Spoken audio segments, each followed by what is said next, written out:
नमस्कार, स्वागत, वंदन, अभिनंदन आप सभी का आज के इस सेशन में। Good evening everyone, good evening, good evening, good evening. क्या हाल है? Welcome welcome welcome welcome to the session. आज के सेशन में आप सभी का स्वागत है। आज डेवलपमेंट चैप्टर की हमारी चौथी क्लास है। डेवलपमेंट को आगे बढ़ाते हैं। तो हम लोगों ने अभी तक क्या क्या पढ़ लिया? सारे बच्चे आ जाओ एक बार जरा फटाफट से। हम लोगों ने अभी जैसे अगर आप देखोगे तो काफ़ी कुछ पढ़ चुके हैं। चैप्टर का ऑलमोस्ट इंडिविजुअल वाला पार्ट, कंट्रीज आपस में कैसे एक दूसरे को कंपेयर करते हैं, वो सब कुछ अपन देख चुके थे। ठीक है, हमने डेवलपमेंट पढ़ा कि डेवलपमेंट क्या है, कंटेक्स्ट। उसके बाद में डेवलपमेंट का कंटेक्स्ट पढ़ने के बाद हमने ये देखा कि कैसे अलग अलग व्यक्ति के अलग अलग डेवलपमेंटल गोल होते हैं। जो मेरे लिए विकास हो सकता है वो किसी और के लिए विनाश हो सकता है। माइक तो लगाया नहीं मैंने, ठीक है। जो मेरे लिए विकास हो सकता है किसी और के लिए विनाश हो सकता है। ये वाला सेगमेंट भी पढ़ लिया अपन ने। फिर इसके बाद में हमने क्या देखा कि रुक जाओ भाई, बोर्ड नया है ये वाला, ठीक है, कि इनकम ही एकमात्र डेवलपमेंटल गोल नहीं होता है। We look at a mix of goals. तो इनकम के साथ साथ और भी दूसरे एस्पेक्ट को इंसान देखता है जब भी वो अपने गोल्स को सेट करता है।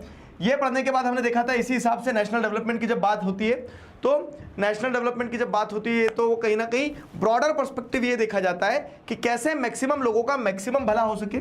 साथ ही साथ हमने क्वेश्चंस प्रैक्टिस करे थे यहाँ तक के, और उसके बाद में अगला टॉपिक उठाया था कि इंडिविजुअल्स का तो समझ लिया सर, लेकिन आप कंट्रीज को और स्टेट्स को कैसे कंपेयर करोगे। तो क्या रूल था, कंट्रीज कैसे बने? इंडिविजुअल से। इंडिविजुअल की इनकम यानी कंट्री की इनकम, लेकिन कंट्री की टोटल इनकम वैरी कर सकती है क्योंकि हर कंट्री में पॉपुलेशन वैरी करती है। इसीलिए कंपैरिजन के लिए हम क्या यूज करते हैं? एवरेज इनकम, या फिर जिसको हम क्या कहते हैं, पर कैपिटा इनकम। उस पर कैपिटा इनकम को हम यूज करते हैं। यहां तक हम पढ़ चुके थे। अब पर कैपिटा इनकम के बाद में ये देखा कि जिसे एवरेज इनकम भी कहा जाता है, कि एवरेज इनकम की कुछ लिमिटेशन है। और लिमिटेशन क्या है कि एवरेज इनकम जो है, averages are good for comparison but it hides disparities. कहीं से जवाब आया डिस्पैरिटीज, अभी कहां से आया पता चलेगा तुम्हें, ठीक है। तो एवरेज इनकम डिस्पैरिटीज छुपाते हैं, ये रियलिटी थी। छोटू भैया वाली कहानी ध्यान है? हाँ, कितने लोगों को ध्यान है छोटू भैया वाली कहानी? तुम्हें मैंने परसों सुनाई थी और किसी को 1 साल पहले सुनाई थी, तो उन्हें भी ध्यान है अभी तक। फिर उसके बाद में हमने देखा था, मैंने आपको एक हेडिंग खोल के दिया था कि जैसे इंडिविजुअल्स के लिए डेवलपमेंटल गोल इनकम के अलावा भी और कुछ हो सकता है, तो वैसे ही कंट्रीज को और स्टेट्स को कंपेयर करने के लिए हम इनकम के साथ साथ दूसरे क्राइटेरिया का भी इस्तेमाल करते हैं। तो income and other criteria is the next topic. Income and the other criteria is the next topic, वो आज अपन पढ़ने वाले हैं। तो मैंने आपको ब्रॉड हेडिंग बता दी थी, और जैसे मैंने आपको बताया था कि सिर्फ इनकम डेवलपमेंट का एक पार्ट नहीं होता है, इनकम के अलावा दूसरे एस्पेक्ट भी देखते हैं। हमने 3 स्टेट्स को कंपेयर किया था और हमें पता लगा था कि केरला में भले ही हरियाणा के कंपैरिजन में क्या है, इनकम लोगों की कम हो, लेकिन ओवरऑल डेवलपमेंट जैसे आप देखोगे हेल्थ सेक्टर, एजुकेशन सेक्टर के कंटेक्स्ट में इन्फेंट मोर्टिलिटी रेट कम है, लिटरेसी रेट ज़्यादा है, ठीक है, नेट अटेंडेंस रेशियो ज़्यादा है, और साथ ही साथ वहाँ से टॉपर्स भी निकल के आते हैं, ठीक है। तो अब मैं तुम्हें एक सरप्राइज देने वाला हूं क्लास में। गेस करो जरा चैट में सरप्राइज क्या है, जल्दी बताओ। आवाज ठीक आ रही ना? अब मैं तुम्हें एक सरप्राइज देने वाला हूं। जैसे मैंने बताया आपको कि केरला में नेट अटेंडेंसी रेशियो ज़्यादा है, लिटरेसी रेट ज़्यादा है, साथ ही साथ इन्फेंट मोर्टिलिटी रेट कम है, तो ओवरऑल ह्यूमन डेवलपमेंट केरला में ज़्यादा है। और इसी ओवरऑल ह्यूमन डेवलपमेंट का रिजल्ट क्या है कि इस बार जो एग्जाम्स हुए थे, आपके जो सीनियर्स थे क्लास 10th में, उनमें से एक 100% स्कोर करने वाली हमारे आरंभ बैच की स्टूडेंट जिनका नाम अलका है। कितने लोगों ने उनका वीडियो देखा था जब हम ऑनलाइन इंट्रोड्यूस करवा रहे थे बच्चों से जिन्होंने 100% सिक्योर करे थे? देखा था? तो आज मैं आपको उन्हीं बच्चों से मिलवाता हूँ। आओ, वाओ, एक बार जोरदार तालियां हो जाए अलका के लिए। तो hi everyone, this is Alka. इन्होंने 500 आउट ऑफ 500 सिक्योर किया है, सारे सब्जेक्ट्स में 100 लाई हैं।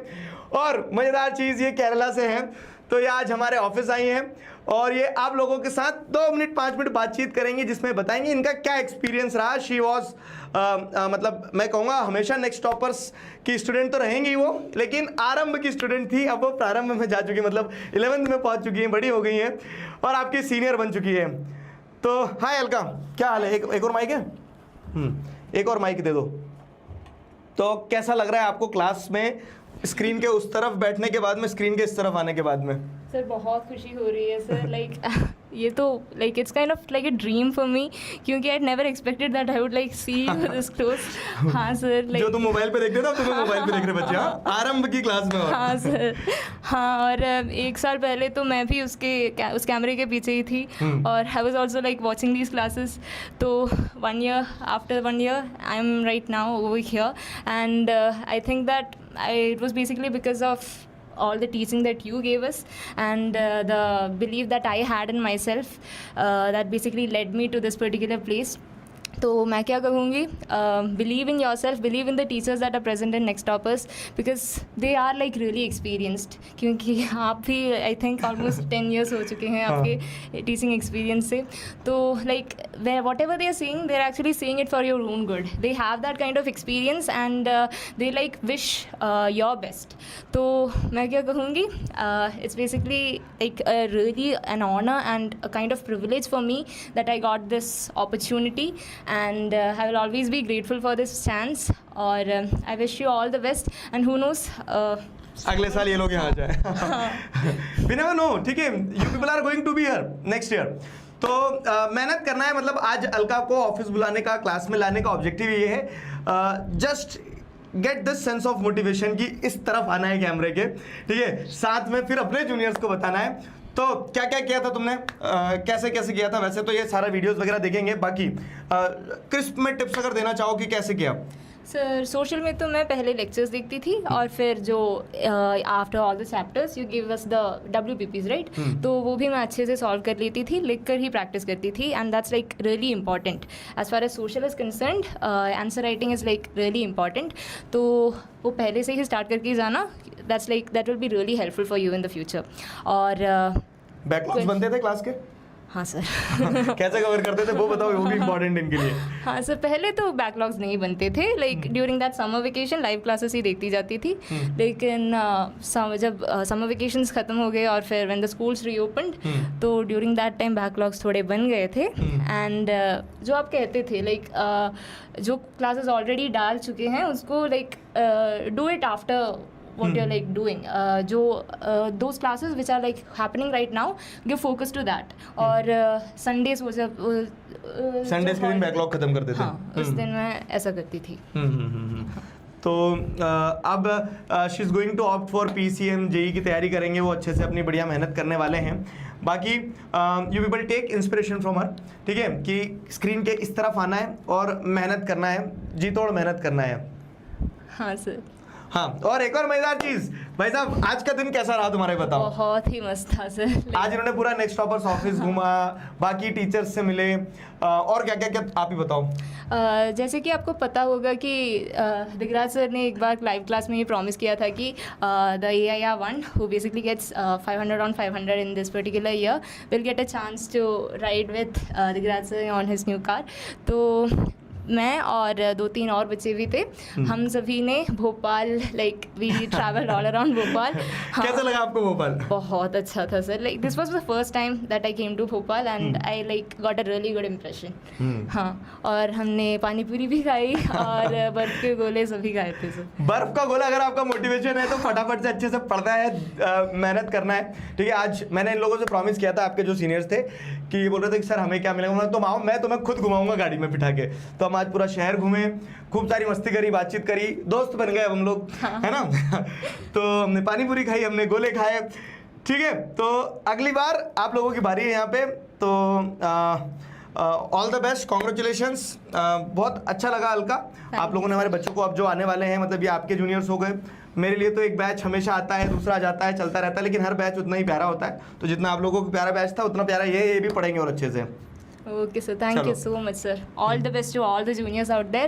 I would like to wish you the very best and try your maximum to like be on this place. Thank you, everyone. चलो, ठीक है, okay, congratulations and all the best, bye bye.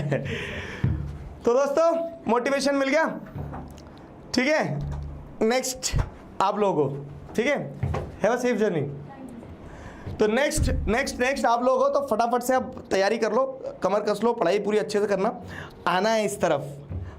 पानी पूरी की कसम है तुम्हें, ठीक, पानी पूरी की कसम है तुम्हें। चलो आ जाओ, तो अपन वापस अपने इस पे आते हैं। बैक टू भोपाल, केरला से वापस यहाँ जाओ आप। तो हमने ये पढ़ा था कि इनकम के अलावा भी दूसरे डेवलपमेंटल गोल्स होते हैं इनकम के अलावा भी दूसरे डेवलपमेंटल गोल्स होते हैं। डन रहा, डन डन डन डन। देखो आपके हाथ में क्या है ना, सिर्फ मेहनत करना है, तो वो मेहनत करो, मैं आपसे वादा करूँगा पर मिलेंगे, ठीक है। चलो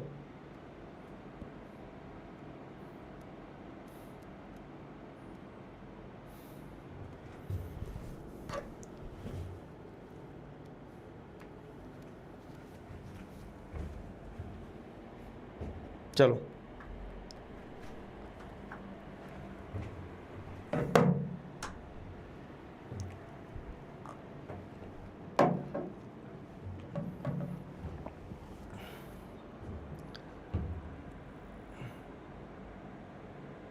चलो चलो चलो चलो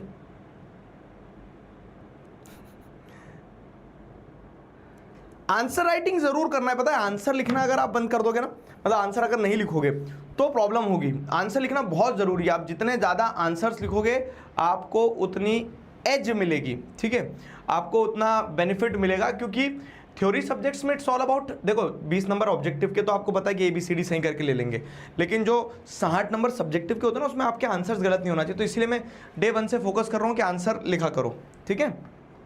चलो पक्का तुम्हें भी घुमाऊंगा। चलो इनकम एंड अदर क्राइटेरिया। तो जैसे मैंने आपको बताया कि कल हमने एक टेबल देख लिया था कि इनकम के अलावा भी दूसरे फैक्टर्स होते हैं जो बहुत इंपॉर्टेंट रोल प्ले करते हैं, दूसरे फैक्टर्स होते हैं जो बहुत इंपॉर्टेंट रोल प्ले करते हैं, और उन फैक्टर्स को अपन समझते हैं जो कि इनकम के बियॉन्ड है। तो व्हेन वी लुक, अरे यार ऐड क्यों हो जाता है इसमें पेज,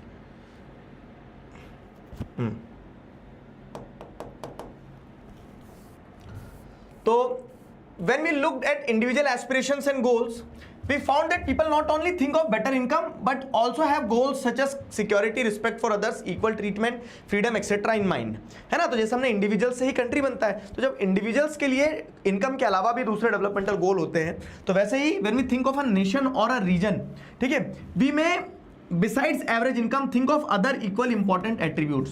तो जैसे इंडिविजुअल के लिए इनकम के अलावा भी दूसरी चीज होती है, वैसे ही कंट्री या नेशन या रीजन के लिए भी इंडिविजुअल के अलावा दूसरी चीजें होती है। तो अब हमें यही देखना है कि कंट्रीज के लिए, स्टेट्स के लिए इंडिविजुअल इनकम के अलावा दूसरी चीजें क्या होती है, दूसरी चीजें क्या महत्वपूर्ण होती है, वो देखना है, ठीक है। तो यहाँ पे उसी के बारे में बताया गया है, यहाँ पे उसको ही क्लियरली समझाया गया है कि इंडिविजुअल्स के लिए कैसे दूसरी इंपॉर्टेंट चीज़ें भी होती है, रीजन्स और स्टेट्स के लिए, कंट्रीज के लिए भी इनकम के अलावा कैसी दूसरी इंपॉर्टेंट चीज़ें होती है। तो इनकम के हिसाब से जो मैंने आपको टेबल पिछली क्लास में समझाया था, इनकम के हिसाब से तो हरियाणा फर्स्ट है, ठीक है, लेकिन ओवरऑल जब डेवलपमेंट देखोगे तो आपको समझ में आएगा कि हरियाणा फर्स्ट नहीं है ओवरऑल डेवलपमेंट के टर्म्स में। क्यों? क्योंकि यहां आपको क्लैरिटी मिलेगी। तो what could this attribute be? Let us examine this through the example of table 1.3 gives the per capita income of Haryana, Kerala, Bihar. Numbers आपको एकदम रटना नहीं, आपसे ये नहीं पूछ लेंगे केरला में पर कैपिटा इनकम कितनी है, नंबर्स का मैसेज समझना है। तो यहां पे जैसे बताया टेबल 1.3 में आपको समझ में आ रहा है कि पर कैपिटा इनकम केरला में सबसे ज्यादा है, ठीक है, लेकिन लेकिन लेकिन लेकिन actually these figures are per capita net state domestic product at current price for 23-24। घबराओ मत, सिंपल है, per capita net state domestic products at current price. तो ये वही बता रहे कि ऑन एन एवरेज एक इंडिविजुअल कितना कमाता है, कहाँ पे, हरियाणा में, केरला में और बिहार में, ठीक है, एक साल में, वो बताया गया है। तो let us ignore what this complicated term exactly means. NCERT ने भी बोल दिया कि इग्नोर करो, इकोनॉमिक्स लोगे जब पढ़ना अच्छे से, ठीक है। रफली we can take it to be per capita income of the state, per capita income of the state ले लो आप इसको, है ना, वो कंसीडर कर लो। We find that of the three Haryana has the highest per capita. दिख रहा है क्लियर कट कि हरियाणा की हाईएस्ट पर कैपिटा इनकम है 3,25,759 हरियाणा, ठीक है, हरियाणा की इतनी पर कैपिटा इनकम है, ये क्लियर कट दिखाई दे रहा है। तने दिखा नहीं दिखा क्या कि ये पर कैपिटा इनकम में हरियाणा जीत रहा है, ठीक है, and Bihar is at the bottom, ठीक है। तो बिहार का पर कैपिटा इनकम 60,337 है और उससे वो बॉटम में है, ठीक। अब क्या है, बिहार किधर गया, Bihar is at the bottom, ठीक है। This means that on an average the person in Haryana earn this much amount in 1 year, whereas on an average a person in Bihar earn around this much income, ठीक है। मतलब data है, table को सीधा interpret करना है। So if per capita income were to be used as the measure of development, Haryana will be considered the most developed and Bihar the least developed state of the three. Now let us look at the certain other data pertaining to these states in table 1.4। अब अगर सिर्फ income के हिसाब से जो हमने पहले पढ़ा, पर कैपिटा इनकम के हिसाब से अगर पढ़ते तो पर कैपिटा इनकम के हिसाब से फर्स्ट कौन आना चाहिए था? अगर सिर्फ इनकम के हिसाब से देखते तो पर कैपिटा इनकम के हिसाब से हरियाणा फर्स्ट आना चाहिए था और बिहार को बॉटम पे होना चाहिए था। लेकिन जब 1.4 नंबर वाला टेबल देखते हो तो इस 1.4 नंबर के टेबल को जैसे अगर आप देखोगे तो आपको समझ में आएगा। ये कंपैरेटिव डेटा जो हरियाणा, केरला और बिहार पे आपको दिया गया है, तो इस कंपैरेटिव डेटा के हिसाब से आपको समझ में आएगा, क्या समझ में आएगा कि हरियाणा में इन्फेंट मोर्टिलिटी रेट ज़्यादा है when compare to the Kerala. Haryana में लिटरेसी रेट कम है when compare to the Kerala. Haryana में नेट अटेंडेंस रेशियो कम है when compare to the Kerala. Bihar में चलो हरियाणा में जैसे देखेंगे तो 28 है, बिहार में 27 है, ठीक है। बिहार में लिटरेसी रेट 62% ही, हरियाणा में 82% है। यहाँ पे लिटरेसी रेट 73% है, नेट अटेंडेंस रेशियो 69% है। तो बिहार में पैसा कम है और पैसे के साथ साथ में हेल्थ और एजुकेशन भी कम है।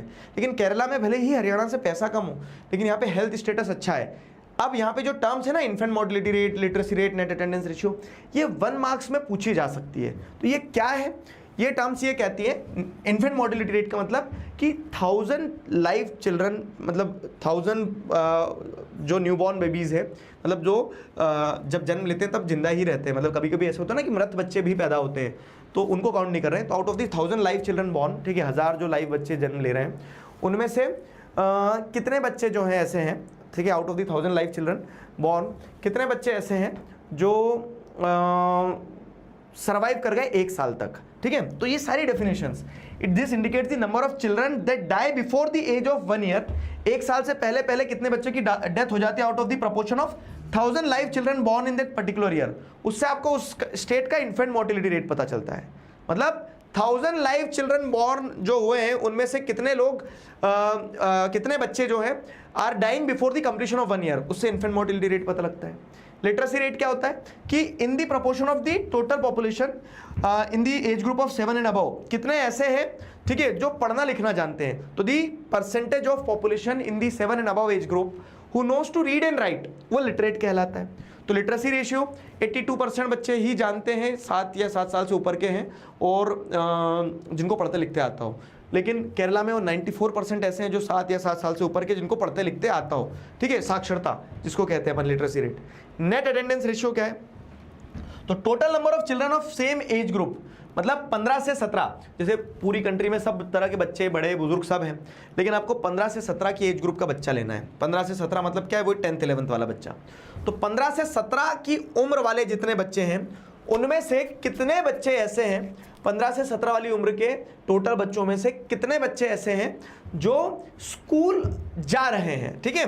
तो total number of children in the age group of 15 to 17 years attending school as percentage of the total number of children in the same age group. तो अगर मान लो 100 बच्चे हैं 15 से 17 साल की एज ग्रुप के और उन 100 बच्चों में से अगर 80 बच्चे स्कूल जा रहे हैं तो इसका मतलब क्या है कि नेट अटेंडेंस रेशियो, ठीक है, आउट ऑफ दी 100%, जैसे देखें सेकेंडरी स्टेज जो है, मतलब 15 से 17 मतलब 10वीं 11वीं में कितने बच्चे हैं, पूरे बच्चों में से कितने बच्चे 10वीं 11वीं पढ़ रहे हैं, तो उससे आपको नेट अटेंडेंस रेशियो पता चलेगा। तो अगेन हरियाणा का नेट अटेंडेंस रेशियो 73% है, ठीक है, और केरला का नेट अटेंडेंस रेशियो 93% है। तो ये केरला का नेट अटेंडेंस रेशियो फायदे में है ना, मतलब बेटर है, ये समझ में आया। तो अब ये पूरा डेटा पढ़ने के बाद में हमें एक चीज़ क्लियर हुई है। क्या क्लियर हुई है? कि एक चीज़ जो हमें क्लियर हुई है, ठीक है, एक चीज़ हमें क्लियर हुई है पूरा दोनों टेबल पढ़ने के बाद में, कि इनकम एंड अदर क्राइटेरिया में हम देखेंगे, इनकम एंड अदर क्राइटेरिया में अगर जैसे हम देखेंगे तो income is not the only criteria for understanding development, ठीक है।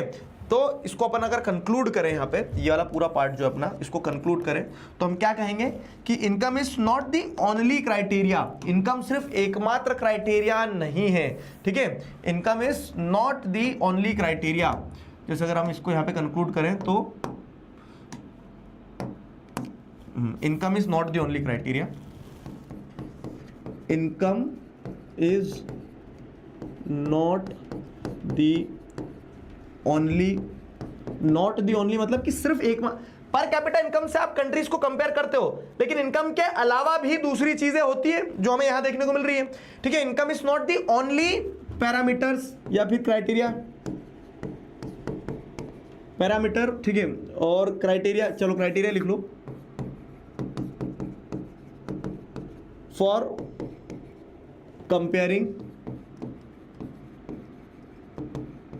Comparing states.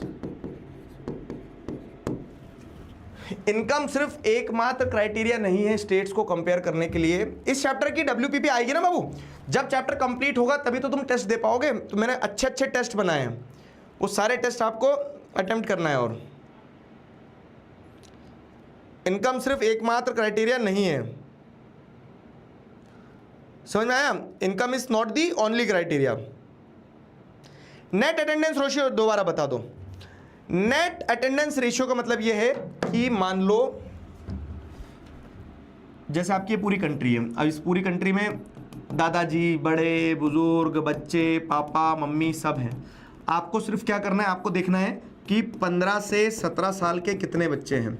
तो 15 से 17 साल के मान लो आपकी कंट्री में आपको मिले 1000 बच्चे, तो ये 1000 बच्चों को आप 100% मान लो। ठीक है, ये 100% हो गया। 15 से 17 साल की एज ग्रुप के बच्चे टोटल आपकी कंट्री में 1000 है।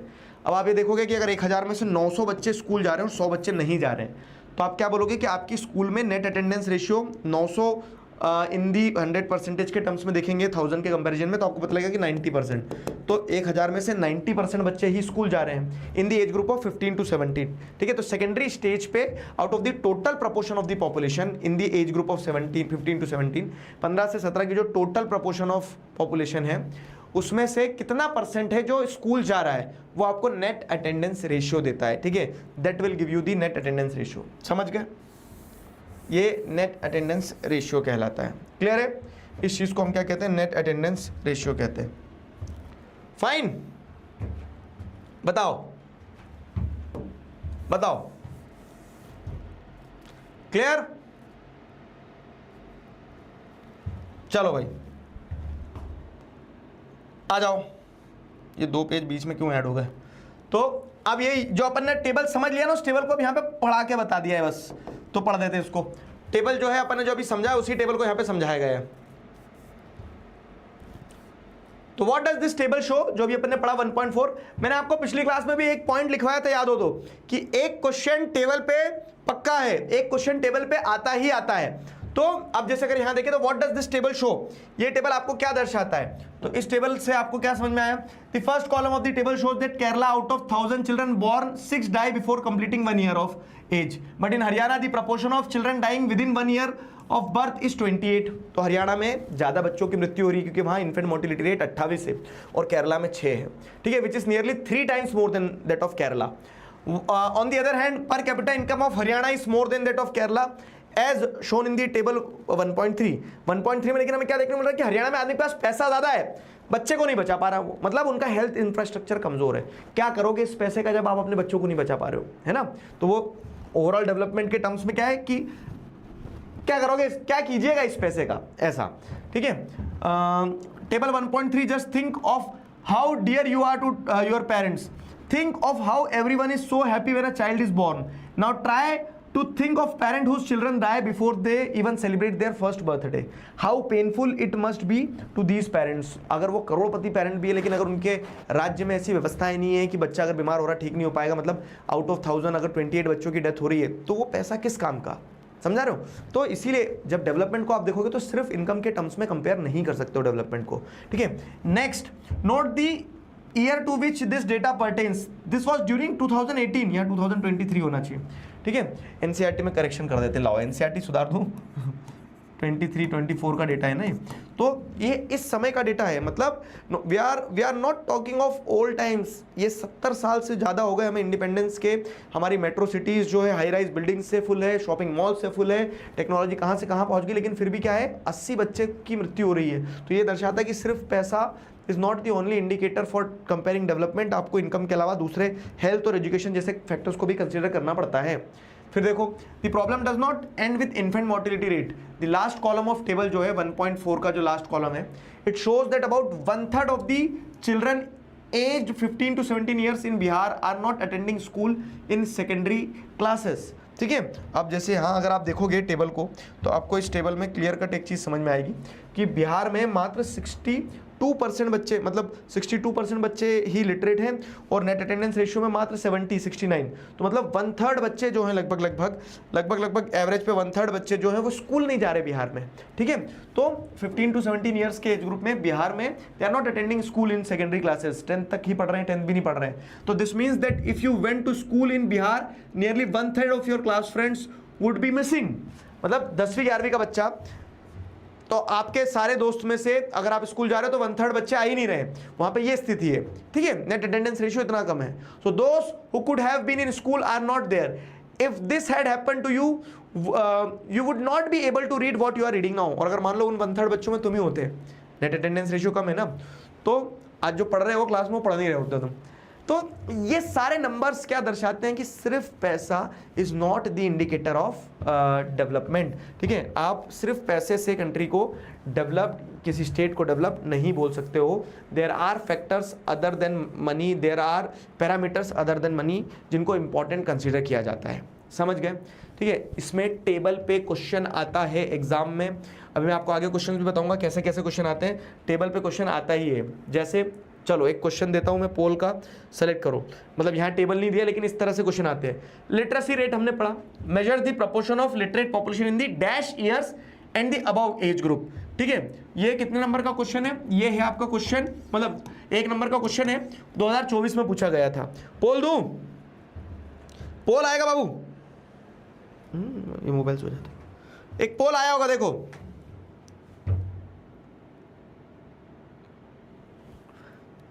बताओ, जल्दी बताओ।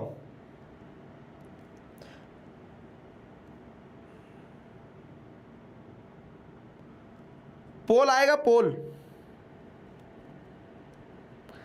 अपने पोल वाले सेक्शन में जाओ और वहां आपको मिलेगा।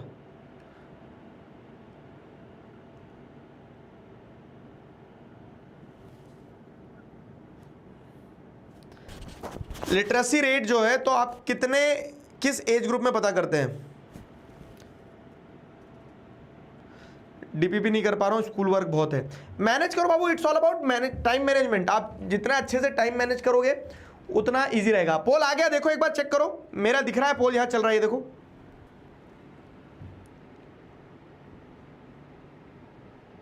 हिस्ट्री कब स्टार्ट करेंगे?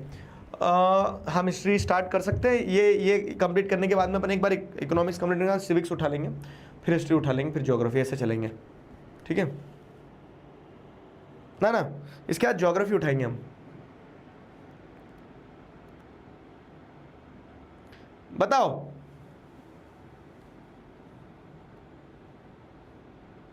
पोल आया? रिजल्ट आ गया पोल का। 56.58% बच्चों ने बी सेलेक्ट किया है। तो yes, B is the right answer. Literacy rate की अगर हम बात करें तो 7 एंड अबव एज ग्रुप में जो बच्चे होते हैं उनमें से कितने बच्चे पढ़ना लिखना जानते हैं, उससे हमें लिटरेसी रेट पता चलता है। ठीक है, बढ़िया। अगला क्वेश्चन जो मैं आपसे कह रहा था ना कि टेबल से पक्का क्वेश्चन आता है, तो देखो ये 2026 में लेटेस्ट आया है, लेकिन 2025 देख लो, 24 देख लो, 23 देख लो, हर साल टेबल से क्वेश्चन आते हैं। तो ये सर टेबल लगा दिया एक।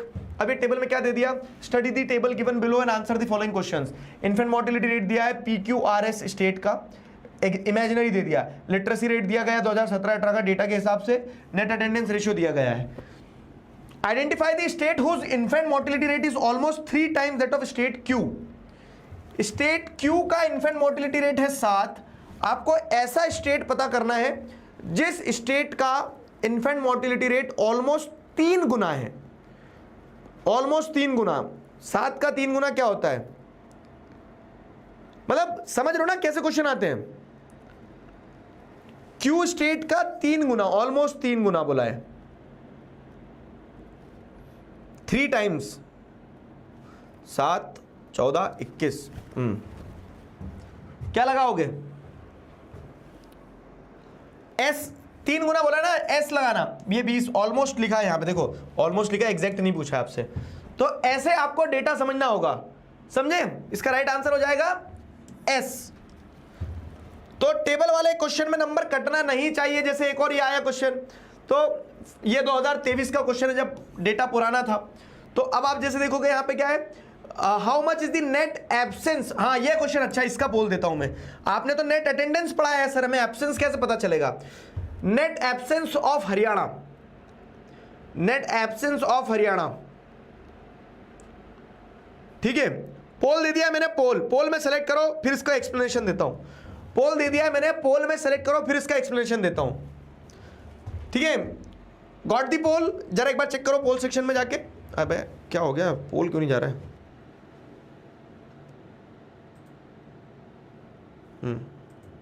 गया है ना।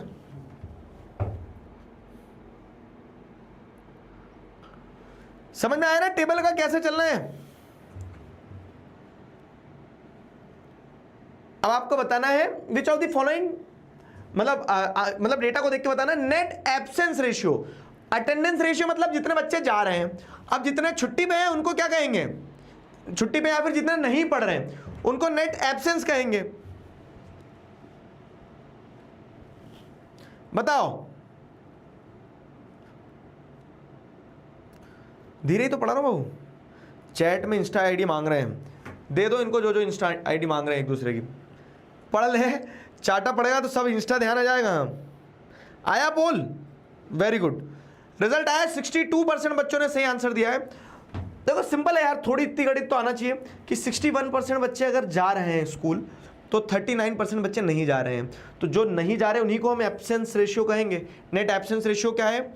Net absence ratio is the right answer. 39% बच्चे ए 39% बच्चे is the right answer. Clear हुआ? बैकलॉग्स अभी से बनाना मत। एक बच्चा पूछ रहा अभी बैकलॉग बन गए क्या करूं? मेरी 3 तो क्लास हुई है, अभी से उसमें अगर बैकलॉग बन जाएंगे, आज 4थी क्लास है, तो फिर ऐसे कैसे काम चलेगा मेरे दोस्त? बैकलॉग मत बनने दो। ये इंश्योर करो कि जैसे जो चैप्टर छूट गया ना, तो जिस दिन भी छुट्टी या फिर जिस दिन भी टाइम मिल रहा है, अभी बता के कहीं आपको अलका ने, आपकी सीनियर ने, कि उनका भी बैकलॉग बनता था। बैकलॉग बनना बुरी बात नहीं, पर पॉइंट है कि उसको खत्म भी तो करना है। तो जैसे ही आपको ऐसा लगे कि यार ये चैप्टर आपका छूट रहा है या फिर ये चैप्टर रह रहा है, बैकलॉग बन रहा है, तो उसको फिर पीछे से कंप्लीट करते चलो। कि मतलब जो, जैसे मान लो कल की क्लास नहीं करी, तो कल की क्लास के चक्कर में ऐसा नहीं कि पहले कल की करूंगा फिर परसों की करूंगा। परसों वाली को मत छोड़ो, कल वाली को जब भी समय मिले, जैसे भी समय मिले वैसे कंप्लीट कर लेना, ठीक है। चलो आगे, अब ये क्वेश्चंस पे अपन आएंगे। क्वेश्चंस पे आने से पहले एक बार ये जो हमारा पार्ट रह रहा है पहले वो कंप्लीट करते हैं। पब्लिक फैसिलिटीज, पब्लिक फैसिलिटीज से आपको क्या समझ में आता है? What do you understand by public facilities? बताओ। जैसे हमने देखा कि इनकम के अलावा भी दूसरे फैक्टर्स है जो इंपॉर्टेंट है, तो हेल्थ हो गया, एजुकेशन हो गया। तो अब ये हेल्थ हो गया, एजुकेशन हो गया ना, ये कुछ ऐसी फैसिलिटीज़ हैं जिन फैसिलिटीज़ को आप इंडिविजुअली भी अफोर्ड कर सकते हो, लेकिन these facilities are provided to you at the level of public, ठीक है। और ये जब पब्लिक लेवल पे आपको प्रोवाइड करवाई जाती है तो they are provided in the best manner, fine. तो वो होता है पब्लिक फैसिलिटीज़। पब्लिक फैसिलिटीज़ मतलब वो सारी फैसिलिटीज़, वो सारे कह सकते हो कि बेनिफिट्स जो हम as a whole, as a society enjoy करते हैं। जैसे कि अच्छा एग्जांपल देता हूँ, क्या है ना, सिक्योरिटी की जब बात आती है, सिक्योरिटी चाहे वो कंट्री की सिक्योरिटी की बात कर लो, चाहे आपके घर की सिक्योरिटी की बात कर लो, हम क्या देखते हैं कि सोसाइटीज़ में, पूरी सोसाइटी में कवर्ड कैंपस में 2 गार्ड रख दिए जाते हैं, एक आगे वाले गेट पे, एक पीछे वाले गेट पे, और वो आपको एक साथ कलेक्टिवली सिक्योरिटी प्रोवाइड कर देते हैं। लेकिन अगर मान लो आप एक एक घर की सिक्योरिटी इंश्योर करने जाओगे, एक एक घर की सिक्योरिटी कैसे कि आपने हर घर के सामने एक गार्ड रखा, तो सारी कॉलोनी में अगर मान लो जैसे 50 घर है तो 50 गार्ड रखना पड़ेंगे, उसका पैसा भी ज़्यादा लगेगा। तो हमें क्या लगता है, इट्स बेटर कि हम क्या करें, पब्लिकली उस सिक्योरिटी की फैसिलिटी को एंजॉय कर लें, है ना। सिमिलरली आप जैसे क्या देख रहे हो, अब मान लो आपके पास बहुत पैसा है, अंधा पैसा, आपके पास कमरा भर के पैसा है, लेकिन आप उस कमरा भर के पैसा को एंजॉय कर पाओगे क्या? नहीं इंजॉय कर पाओगे। क्यों नहीं इंजॉय कर पाओगे उसका कारण बता रहा हूँ। अगर मान लो आपके यहाँ पे कोई बीमारी ब्रेकआउट हो गई जैसे कोविड, तो वो कोविड में जिनके यहाँ बहुत पैसा था वो भी बाहर नहीं निकल पा रहे थे। क्यों? क्योंकि वो एक इन्फेक्शियस डिसीज़ थी, वो पब्लिकली ही कंट्रोल की जा सकती थी। सब अपने आप को क्या करके रखे, घर पे रिटेन करके रखे, क्वारंटाइन करके रखे, अंदर ही रहे, तो वो तभी वो बीमारी कंट्रोल होगी। और ऐसा बोलता नहीं मेरे पास तो पैसा है, मैं पैसा दिखा दूंगा कोविड को, ठीक है, कोरोना वायरस को, और बच जाऊंगा, तो ऐसा नहीं है, ठीक है। क्यों? क्योंकि जैसे ये जो एपिडेमिक्स होते हैं और ये जो डिसीजेज होती हैं जो फैलती हैं, इसमें क्या है ना, इसमें आपको पब्लिक सेफ्टी पे इंश्योर करना होता है कि सारे लोग घर में रहें, नॉर्म्स को फॉलो करें, तभी हम बच पाएंगे। तो कुछ चीज़ें ऐसी होती है, ठीक है, कि ये जो लाइन है यहाँ पे जैसे देखोगे सेगमेंट में क्या, कि money in your pocket can not buy all the goods and services that you may need to live well. जिंदा रहने के लिए, अच्छा जीवन जीने के लिए सिर्फ पैसा ही ज़रूरी नहीं है। सेफ इन्वायरमेंट होना चाहिए, इन्फेक्शन फ्री इन्वायरमेंट होना चाहिए, ठीक है, पोल्यूशन फ्री वाटर होना चाहिए। अगर मान लो कि पानी ही ख़राब है बहुत ज़्यादा, नदी में, नाली में, अंडरग्राउंड पानी जो वाटर टेबल है वो ख़राब हो रखा है, तो आप क्या कर लोगे उस पैसे का। जैसे एक एग्जांपल देता हूँ मैं, दिल्ली वाले बच्चे इन दी चैट बताना कि दिल्ली में क्या है ना, दिल्ली में बहुत अपॉर्चुनिटीज़ हैं, लेकिन दिल्ली में पोल्यूशन है, तो उस पोल्यूशन से आप कैसे बचोगे। आप बहुत पैसे वाले हो तो आपने पूरे घर में एयर प्यूरीफायर लगा लिया, लेकिन बाहर कभी तो निकलोगे, ठीक है, तो आप पूरी दिल्ली का पोल्यूशन कैसे ख़त्म करोगे। वो वैसे ही हो सकता है जब उसको पब्लिक फैसिलिटी के फॉर्म में एंजॉय किया जाए। तो यहाँ पे वही बताया गया है कि जब हम देख रहे हैं कि इनकम के अलावा भी दूसरे फैक्टर्स होते हैं जो इंपॉर्टेंट होते हैं, जिन्हें हम कंसीडर करते हैं when we talk about development, है ना। तो इनकम के अलावा भी दूसरे फैक्टर्स होते हैं जिनको हम कंसीडर करते हैं जब हम डेवलपमेंट की बात करते हैं, तो ठीक है। तो वो जो दूसरे फैक्टर्स हैं वो पब्लिक फैसिलिटीज़ के थ्रू इंश्योर किए जाते हैं। Public facilities are those facilities which are provided to the public in general, ठीक है, जो पब्लिक को इन जनरल एक साथ क्यूमुलेटिवली प्रोवाइड की जाती है, उसे पब्लिक फैसिलिटी कहा जाता है। तो how is it that the average person in Haryana has more income than the average person in Kerala but lags behind these crucial areas, है ना। तो हमने देखा कि हरियाणा में इनकम ज़्यादा है केरला से, लेकिन केरला में आपको देखने को मिल रहा है कि जो बेसिक फैसिलिटीज़ है उसमें केरला का व्यक्ति पीछे हरियाणा का व्यक्ति पीछे रह जा रहा है, केरला का व्यक्ति बेटर आगे है, ठीक है। एंड द रीज़न इज कि सिर्फ पैसा जो है वो गारंटी नहीं करता कि आपको हर चीज़ मिल जाए जो आपको जीने के लिए ज़रूरी है ना। So income by itself is not a complete adequate indicator of material goods and service that citizens are able to use. सिर्फ इनकम एकमात्र एडुकेट इंडिकेटर नहीं है, पर्याप्त इंडिकेटर नहीं है जो आपको अच्छा जीवन जीने के लिए चाहिए रहती है। For example, normally your money can not buy you a pollution free environment and ensure that you get unadulterated medicine.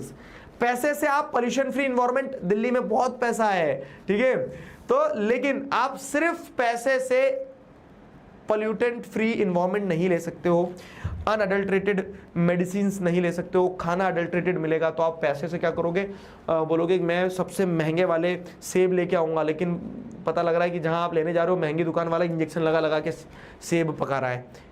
समझ रहे हो ना। तो ये सारी प्रॉब्लम्स हो सकती है। तो unless you can afford to shift to a community that already has all this things, या तो आपको उस कम्युनिटी में ही पहुंचना पड़ेगा कि बहुत पैसा, तो आपने देश छोड़ के चले गए, किसी ऐसे देश में चले गए जहाँ पोल्यूशन नहीं है ना, वो कि मतलब आप ऐसी कम्युनिटी के बीच में ही रह रहे हो, तो वो वाली चीज रहती है।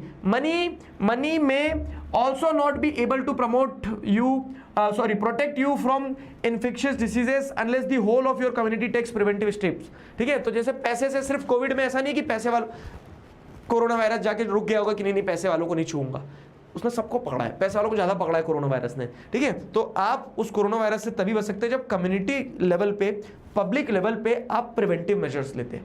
समझ रहे हो ना।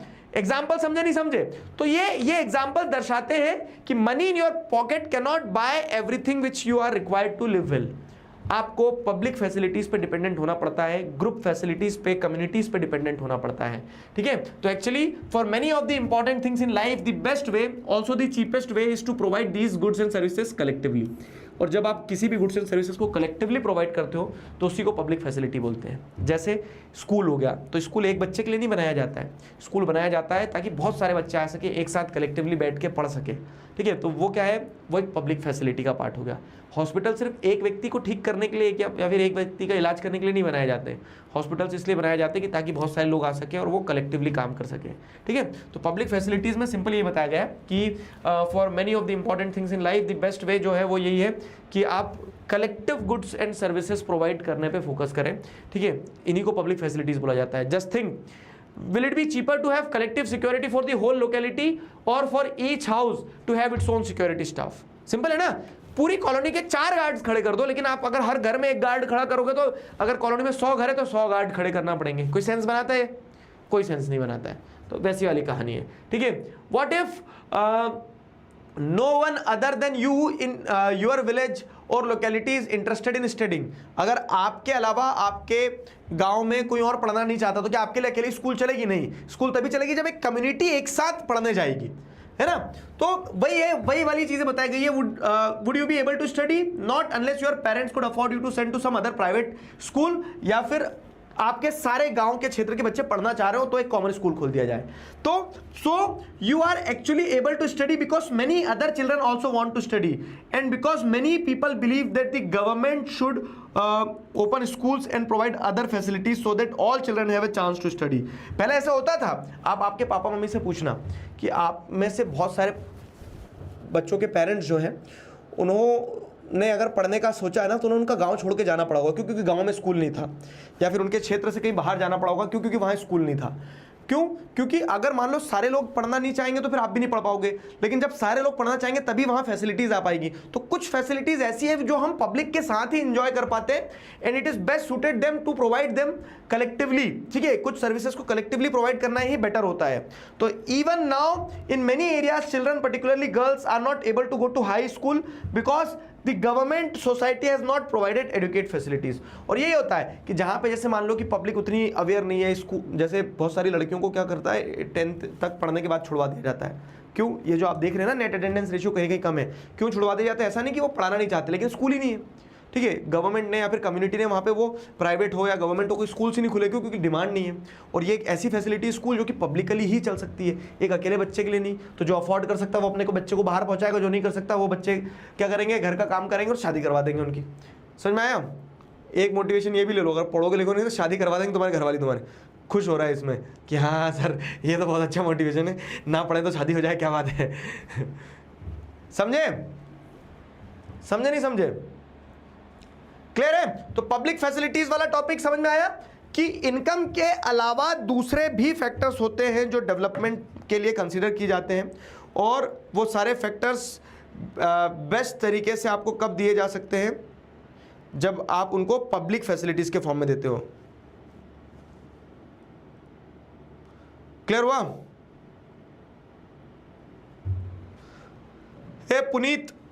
पुनीत पूछ रहा है सर, मतलब पुनीत विकसित से पूछ रहा है कि विकसित कौन सी स्कूल से हो? इधर फाइटिंग हो रही है चैट में, मस्ती नहीं।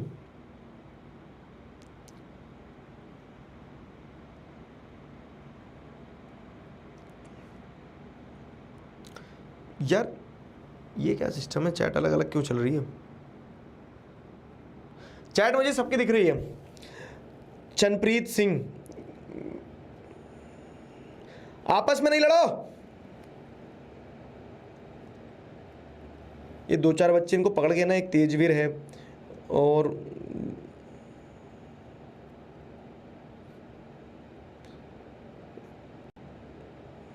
कार्तिक है, इनको ब्लॉक कर दिया जाए मुझे लग रहा है। क्या तुम्हें रिकॉर्ड बनाना है क्लास में सबसे पहले ब्लॉक होने का? फिर चैट में क्यों मस्ती कर रहे हो? पढ़ो ना, इधर ध्यान दो। यहाँ तक समझ में आया? पब्लिक फैसिलिटीज तक आ जाओ। अब पब्लिक फैसिलिटीज के आगे क्या है? तो ये क्वेश्चंस अपने हो गए थे। अब देखो इसमें सब्जेक्टिव क्वेश्चन कैसे आते हैं, 2024 का क्वेश्चन है, ठीक है, कि analyse the development of Punjab, Kerala, Bihar states on the basis of literacy. तो आपको क्या करना है कि लिटरेसी के बेसिस पर उनका डेवलपमेंट बताना है। तो एक इंट्रो आपका जाएगा, क्या जाएगा? आंसर लिखा करना। हाँ, एक इंट्रो आपका जाएगा जिसमें आप बताओगे कि इनकम एंड अदर गोल्स के कंटेक्स्ट में, कि income is not the only criteria which are used by country और state to compare their development. दूसरे भी पैरामीटर्स हैं, और वो दूसरे पैरामीटर्स में जैसे अगर आप देखें तो दूसरे पैरामीटर में हेल्थ और एजुकेशन होता है। अब स्पेसिफिकली 3 नंबर का क्वेश्चन है, तो स्पेसिफिकली अगर इस चैप्टर की बात, मतलब इस टॉपिक की बात की जाए तो जैसे लिटरेसी एक इंपॉर्टेंट क्राइटेरिया होता है। लिटरेसी की डेफिनेशन, ठीक है,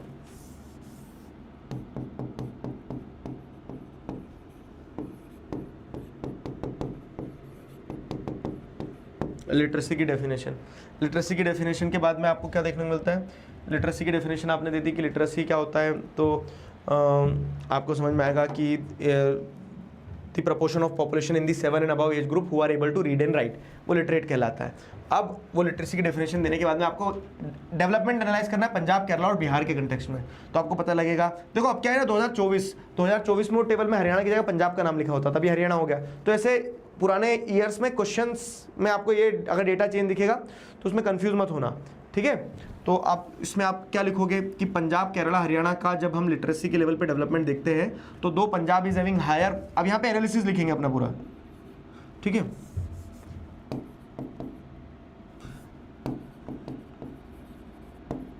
यहाँ एनालिसिस लिखेंगे तो पंजाब, हरियाणा और केरला, पंजाब, केरला और बिहार जो है, पंजाब, केरला, बिहार के हिसाब से जब एनालिसिस लिखोगे तो दिखाओगे कि पंजाब में भले ही इनकम ज़्यादा हो लेकिन लिटरेसी रेट की अगर जब बात की जाती है तो केरला में कह सकते हैं literacy rate is high when compare to the Punjab and Bihar, और उसका रीज़न ये है कि वहाँ पे ह्यूमन डेवलपमेंट अच्छा हुआ है, उन्होंने फोकस किया है, ठीक है। क्लियर हुआ? चलो, तो ये हो गया आपका literacy rate. Define the term literacy rate, तो डेफिनेशन क्या है? 7 एंड अबव एज ग्रुप में, ठीक है, 7 and above age group, proportion of population, अगर पूरी डेफिनेशन अच्छे से लिखें तो the proportion of population in the 7 and above age group who are able to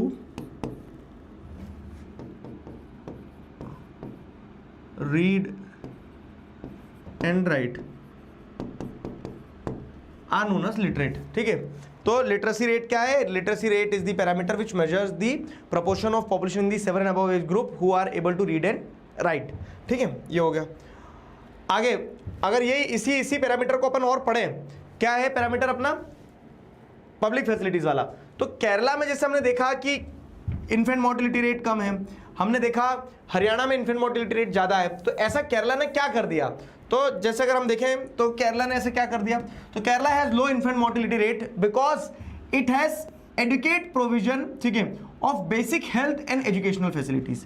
अगर वहाँ पे कम बच्चों की मृत्यु हो रही है तो ऐसा नहीं कि वहाँ बच्चा पहलवान पैदा हो रहा है, वहाँ पे हेल्थ और एजुकेशन फैसिलिटीज़ अच्छी है। जब हेल्थ फैसिलिटीज़ अच्छी होगी तो आप क्या करोगे, आप वहाँ ट्रेंड नर्सेज होंगी, वहाँ हेल्थ फैसिलिटीज़ अच्छी होगी तो अगर कोई बीमारी या फिर कोई कॉम्प्लिकेशंस हो भी रहा है डिलीवरी के टाइम तो बच्चे को बचा लिया जाएगा।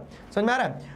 एजुकेशनल फैसिलिटीज़ से जो जच्चा और बच्चा है दोनों मतलब जो मदर्स हैं तो ऑब्वियस है कि वो लिटरेट होंगी, एजुकेटेड होंगी, तो दे विल नो बेटर कि कैसे बच्चे का ध्यान रखना है, मतलब प्रेगनेंसी के टाइम पे किन चीज़ों का ध्यान रखना है क्या नहीं। सिमिलरली इन सम स्टेट्स, जैसे अगर आप देखें कुछ स्टेट्स में क्या है, पब्लिक डिस्ट्रीब्यूशन सिस्टम बहुत अच्छा काम करता है। कितने बच्चों को ध्यान है क्लास 9 का पब्लिक डिस्ट्रीब्यूशन सिस्टम? क्लास 9 में पढ़ के आए हो।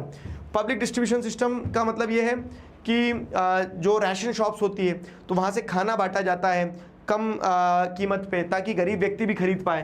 तो अब मान लो कि कहीं ये पब्लिक फैसिलिटी का पार्ट है क्योंकि पब्लिक को खाना मिल रहा है ना, तो ऑब्वियस है कि जब खाना अच्छा मिलेगा तो वहाँ पे हेल्थ अच्छी रहेगी लोगों की। तो कहीं कहीं पे अगर आप देखेंगे कुछ स्टेट्स में पब्लिक डिस्ट्रीब्यूशन सिस्टम अच्छा है जिस कारण से वहाँ पे हेल्थ और न्यूट्रिशनल स्टेटस जो है बहुत अच्छा होता है लोगों का, ठीक है। और अब जब हेल्थ और न्यूट्रिशनल स्टेटस अच्छा रहेगा तो ऑब्वियस है कि जब वो लोग माँ बनेंगे, मतलब जब वो महिलाएं माँ बनेंगी तो वो हेल्दी रहेंगी क्योंकि उनको खाना मिल रहा है। बहुत सी जगह अगर बच्चे की मृत्यु हुई तो उसका कारण ये भी रहता है कि जो बच्चे की माँ है उसको प्रॉपर न्यूट्रिशनल नीड्स उसकी पूरी नहीं हो रही है। तो एक सर्कल, एक पूरा सिस्टम है जिसमें आपको समझ में आएगा कि कैसे पब्लिक फैसिलिटीज़ एक बहुत महत्वपूर्ण भूमिका निभाती है, ठीक है। Public facilities plays a very important role, वो वाला एस्पेक्ट यहाँ पे समझाया गया है, ठीक है। क्लियर हुआ? क्या डाउट है इस पे? क्वेश्चन कैसे आएंगे तो मैंने बताया आपको, टेबल वाला क्वेश्चन जो था वो इनकम एंड अदर ग्रुप से आएंगे। पब्लिक फैसिलिटीज पे जैसे ऐसा आ जाएगा कि केरला में लो इन्फेंट मोर्टेलिटी रेट है, क्या रीजन है? सब्जेक्टिव नहीं बता रहा हूँ, ऑब्जेक्टिव बता रहा हूँ। तो आप बताएंगे वहाँ पे हेल्थ और एजुकेशन फैसिलिटीज अच्छी है इस कारण से, फाइन। और फिर money in your pocket can not buy all the goods and services which you are required to live well. तो उसमें आपको बताना है कि कुछ चीज़ें, नॉर्मली एक जो क्वेश्चन बनता है वो ये वाला ज़्यादा बनता है, money in your pocket can not buy all the goods and services, यहाँ से स्टेटमेंट से, ठीक है। Money in your pocket can not buy all the goods and services that you may need to live well. तो उसमें आपको ये लिखना है कि money is important for materialistic thing, लेकिन उसके अलावा आपको क्या देखने को मिलता है कि दूसरे एस्पेक्ट्स जो हैं वो भी इंपॉर्टेंट होते हैं जिन्हें आप कंसिडर करते हो फॉर दी क्या बोल सकते हैं ना, वेलबींग ऑफ पीपल। और वो दूसरे एस्पेक्ट्स क्या है, वो ये हैं कि पब्लिक फैसिलिटीज़ अच्छी हो, जिससे अच्छा हेल्थ, अच्छा एजुकेशन और साथ ही साथ अच्छा इन्वायरमेंट, ये सब कुछ मिले जो कि इंपॉर्टेंट है फॉर दी सर्वाइवल। ठीक है, क्लियर? क्लियर हुआ? बताओ।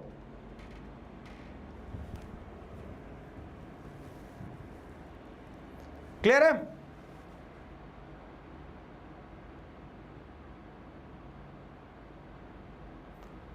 नो कम क्या है ये?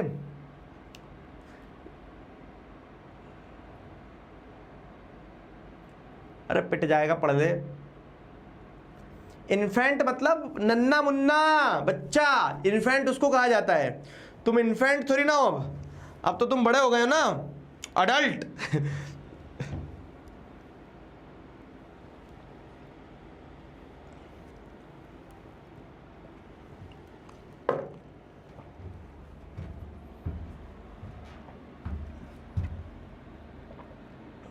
चलो ये हो गया सारा। अब अगर मैं आपको एक चीज़ बताऊं, ये वाला किधर गया?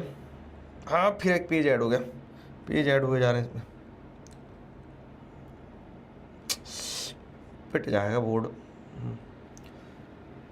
तो जैसे अगर आप देखोगे तो ये पब्लिक फैसिलिटीज़, ये शासकीय उचित मूल्य की दुकान, मतलब फेयर प्राइस शॉप कहा जाता है कि सही कीमत पे वो मिल जाए। लेकिन कहीं कहीं क्या है, पब्लिक फैसिलिटीज़ ख़राब होती है। जैसे ये पब्लिक फैसिलिटीज़ मतलब राशन शॉप जो है, पब्लिक डिस्ट्रीब्यूशन सिस्टम जो होता है, वहाँ पे ये दुकान बंद है, सुअर घूम रहा है वहाँ उसके सामने, ठीक है, सुअर घूम रहा, बताओ, राशन शॉप के सामने, ठीक है। तो ये टेबल ऐसा कोई इतना सिग्निफिकेंट नहीं है। अब इधर आ जाओ, ये वाला टेबल सिग्निफिकेंट है। क्या कि अब हमने ये तो समझ लिया कि income is not the only criteria, income के अलावा भी दूसरे फैक्टर्स होते हैं जो इंपॉर्टेंट होते हैं, है ना।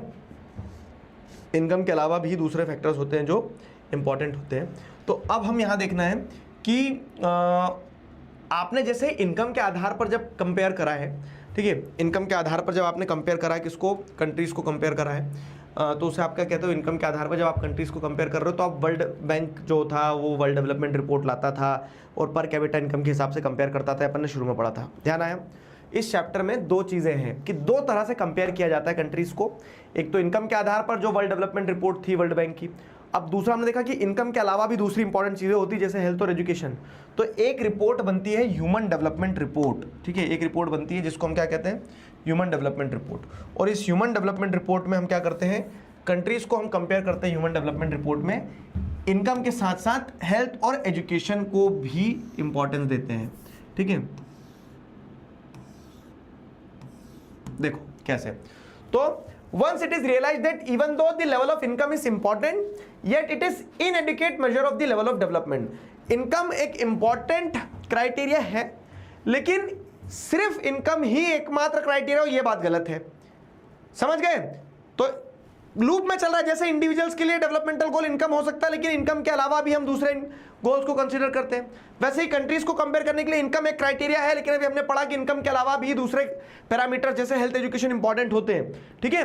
तो यहां पे वही बताया गया कि there could be a long list of such criteria, ठीक है, there could be a long list of such criteria, but then it would not be so useful. जैसे आप बोल सकते हो कि कंट्रीज को कंपेयर करने के लिए एक क्राइटेरिया ये भी होना चाहिए सर कि उस कंट्री में वाटर पार्क कितने हैं, क्यों, क्योंकि हमें तो गर्मी लग रही बहुत। लेकिन वो लिस्ट तो बहुत लंबी है कि आप किस आधार पर उस कंट्री को डेवलप्ड मानोगे।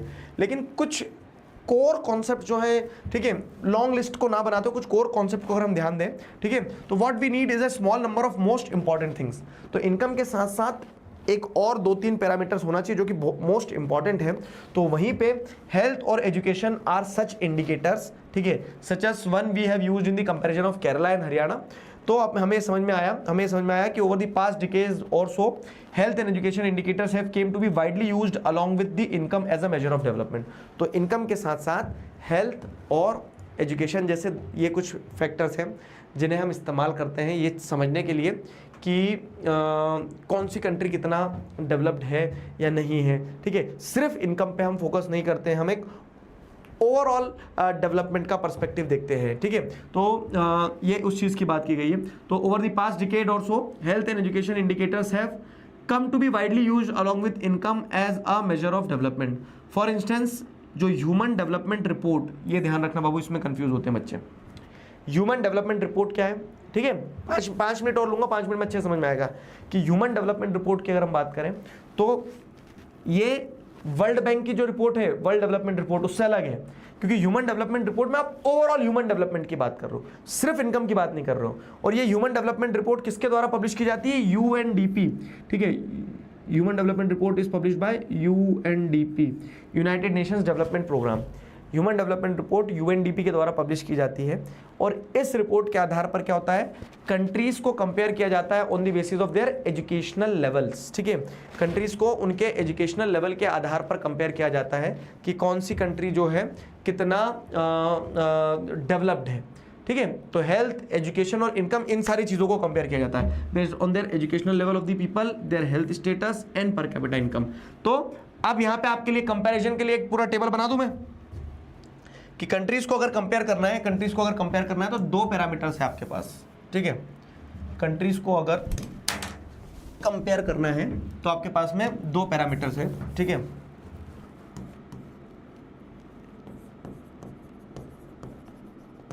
कंपैरिजन के, अच्छे से ध्यान रखना, इसमें कंफ्यूज होते हैं। कंपैरिजन के 2 पैरामीटर्स हैं, पहला है इनकम और दूसरा जो पैरामीटर है उसमें income, health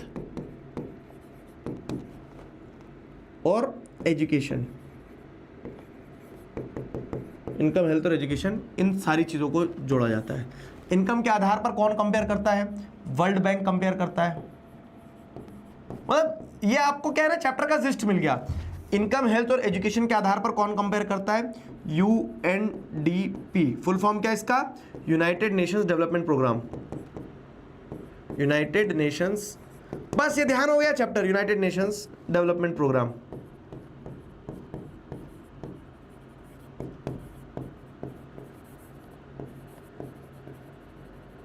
United Nations Development Programme, ठीक है। यूएनडीपी कंपेयर करता है इन सारे पैरामीटर्स के आधार पर।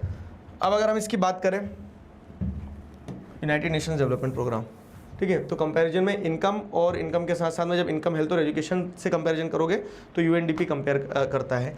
अब इनकम के बेसिस पे जब वर्ल्ड बैंक कंपेयर करता है तो वो एक रिपोर्ट निकालता है, उस रिपोर्ट का नाम क्या है, उस रिपोर्ट का नाम है world development report. World development report निकालता है ये।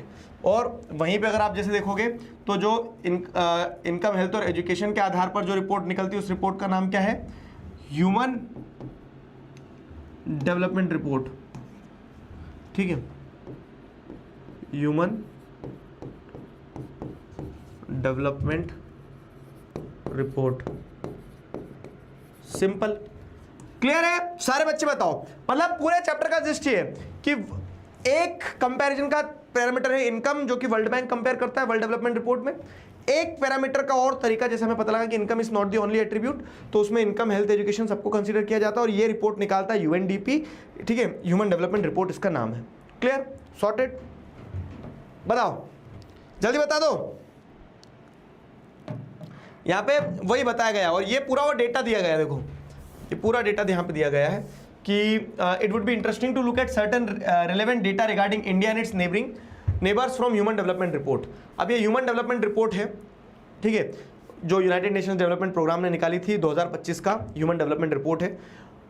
इस रिपोर्ट के हिसाब से देखोगे तो अलग अलग कंट्रीज को कंपेयर किया गया है। देखो क्या है कंट्रीज कि श्रीलंका, इंडिया, म्यांमार, पाकिस्तान, नेपाल, बांग्लादेश आजू बाजू के देश हैं। तो यहाँ पे ग्रॉस नेशनल इनकम जो है, मतलब इसको आप क्या कह लो, पर कैपिटा इनकम कह सकते हो।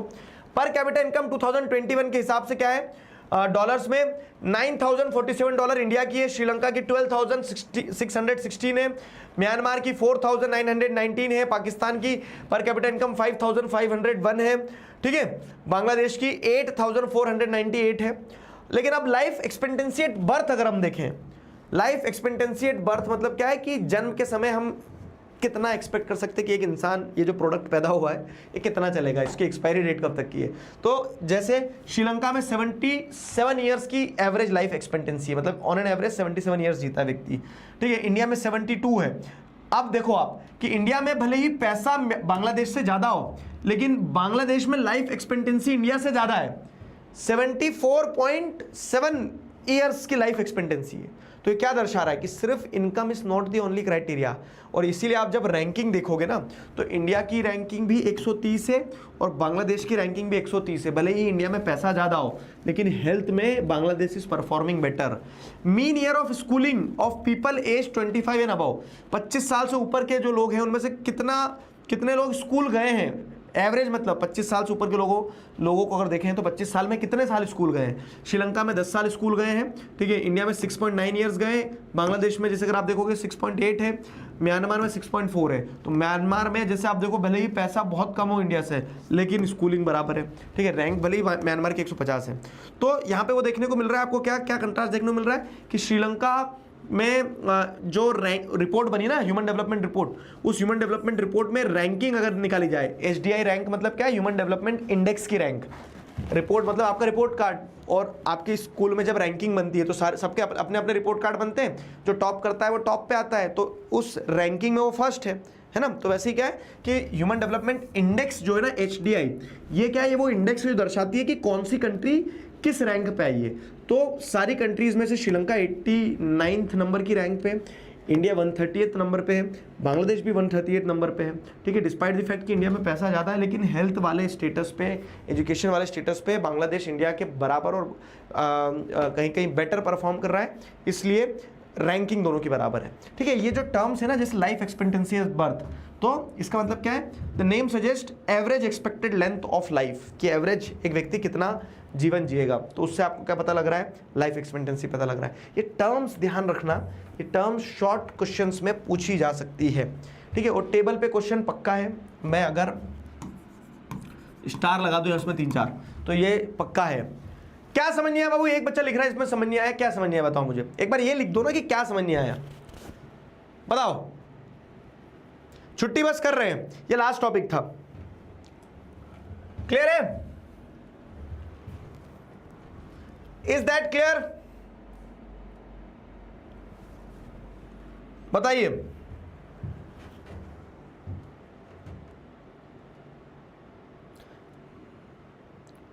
अर्नव बाबू बताओ तो सही मुझे, क्या क्लियर नहीं है।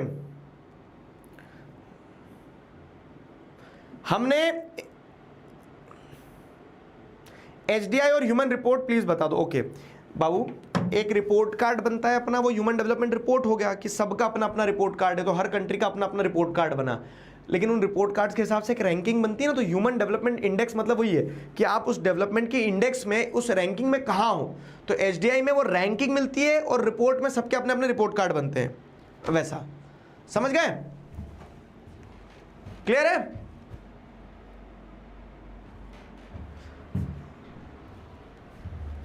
आपको इसमें GNI में कंफ्यूज नहीं होना है। GNI को आप ऐसे कंसीडर कर लो, GNI इज जस्ट क्या कह लो, पर कैपिटा इनकम वाला कॉन्सेप्ट है। GNI इज पर कैपिटा इनकम वाला कॉन्सेप्ट। कल अपनी जो क्लास है ना, तो वैसे कल की क्लास डाउट सॉल्विंग है, तो कल मैं आपके डाउट लूंगा, लेकिन एक छोटा सा टॉपिक जो है सस्टेनेबिलिटी ऑफ डेवलपमेंट, ये एक टॉपिक है, तो एक ये टॉपिक भी ले लेंगे और डाउट सॉल्विंग भी कर लेंगे। पहले ये टॉपिक पढ़ेंगे अपन और फिर डाउट सॉल्विंग करेंगे, ठीक है? पहले ये टॉपिक पढ़ेंगे फिर डाउट सॉल्विंग करेंगे कल। क्लियर? सस्टेनेबिलिटी ऑफ डेवलपमेंट वाला टॉपिक है, तो पहले 15 मिनट में टॉपिक पढ़ लेंगे फिर डाउट सॉल्विंग करेंगे। फाइन?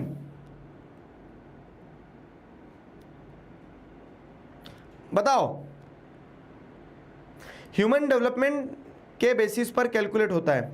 हाँ, ह्यूमन डेवलपमेंट रिपोर्ट में इनकम के साथ साथ हेल्थ को भी कंसीडर किया जा रहा है, और कह सकते हैं एजुकेशन को भी कंसीडर किया जा रहा है।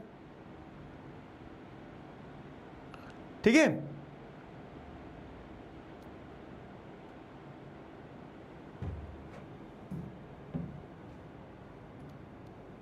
आंसर लिखे, देखो आंसर लिखने से क्या कॉन्फिडेंस आता है। तो 9th में बोल रहा है 100 आए तो मैं लिखूं कि नहीं लिखूं, तो बाबू 10th तो अलग है ना, 10th में तो लिखना पड़ेगा, आंसर लिखो। पर capita income is the total income of country. अगर मान लो कंट्री की टोटल इनकम 100 रुपये है, ठीक है, और पर कैपिटा इनकम मतलब क्या है कि कंट्री की टोटल इनकम मान लो अगर 100 रुपये है और 100 रुपये को कमाने वाले 10 लोग हैं, तो आपको पता चल जाएगा ऑन एन एवरेज हर व्यक्ति कितना कमा रहा है, 10 रुपये कमा रहा है। ठीक है, हर व्यक्ति 10 रुपये कमा रहा है, तो total income divided by the total population से आपको पर कैपिटा इनकम मिलता है। क्लियर हुआ? ठीक है, और जो भी डाउट है अपन कल अपनी डाउट सॉल्विंग क्लास है, तो इसमें डाउट सॉल्विंग क्लास में अपन क्लियर कर लेंगे। डन? यस और नो? बीएमआई और सस्टेनेबिलिटी ऑफ डेवलपमेंट 2 टॉपिक अपने रह रहे हैं, तो कल वो टॉपिक कंप्लीट करके फिर अपन डाउट्स पे कूदेंगे। ठीक है, चलो तब तक अपना ध्यान रखो, मुस्कुराते